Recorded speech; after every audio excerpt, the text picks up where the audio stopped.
ফেব্রুয়ারি আনন্দ করার দিন হয়।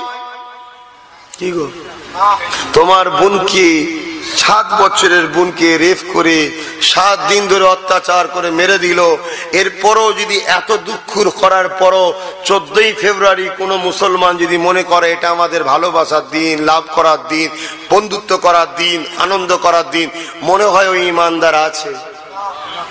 আমি রাসূলুল্লাহ জানিয়ে দিলাম কাল কিয়ামতের ময়দানে আমার আল্লাহ পাক যখন সে অসহায় হয়ে যাবে, ময়দানে মাশরে নফসি নফসি করবে, দুনিয়া যদি কোনো অসহায়ের সাথ দেয় আমার আল্লাহ কিয়ামতের দিনে তাকে রহমত দিয়ে ঘিরে দিয়ে তাকে জান্নাতি বানিয়ে দেবে।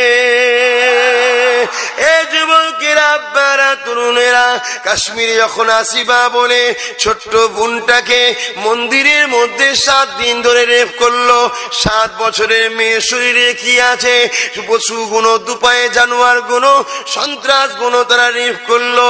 এ যুবকেরা, আজ ওই অসহায় বোন কিন্তু ভারতবাসীকে চিৎকার দিয়ে বলছে, এ ভারতের যুবকেরা, এ ভারতের ভাইয়েরা, তোর বোনকে কিভাবে 7 দিন ধরে রেপ করলো। এই রেপ করেছে যারা, এদের এখনো সাজা হলো না।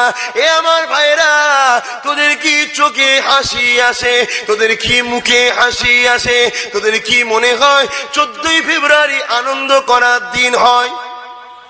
কি গো, তোমার বোনকে 7 বছরের বোনকে রেপ করে 7 দিন ধরে অত্যাচার করে মেরে দিল, এরপরও যদি এত দুঃখ করার পরও 14ই ফেব্রুয়ারি কোনো মুসলমান যদি মনে করে এটা আমাদের ভালোবাসার দিন, লাভ করার দিন, বন্ধুত্ব করার দিন, আনন্দ করার দিন, মনে হয় ওই ইমানদার আছে?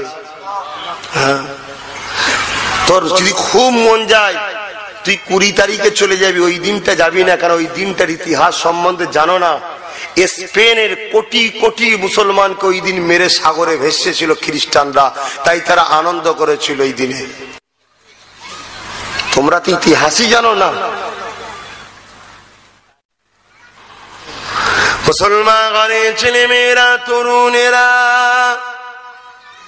এ নবী পাকের প্রেমিকেরা, কাল তোমার গ্রামে যদি কোনো আশিপা সঙ্গে গে জুলুম হয়, তোমার গ্রামের আশিপাটা ওই কাশ্মীরের আশিপার মতো কিন্তু ইনসাফ পাবে না।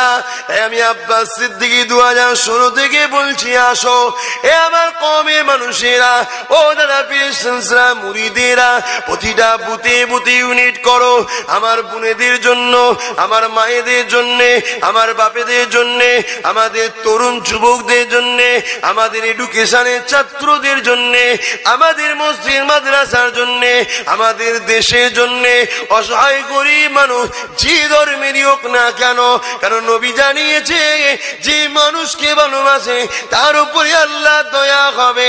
এই অসহায়দের পাশে দাঁড়াবার জন্য একটা ইউনিট ঐক্য করো। আল্লাহ নবী জানিয়ে দিলে তোমরা একটা মানব দেহের মতো হয়ে যাও, যখন তোমাদের কোনো একটা শরীরের অংশে আঘাত হবে পুরো শরীরটা কষ্ট পাবে। ওই রকম একটা মানুষকে আঘাত দিলে, একটা মুমিন মুমিনাকে আঘাত দিলে সবার যেন কষ্ট হয়, এটা আল্লাহ নবী নিজে শিখিয়েছে।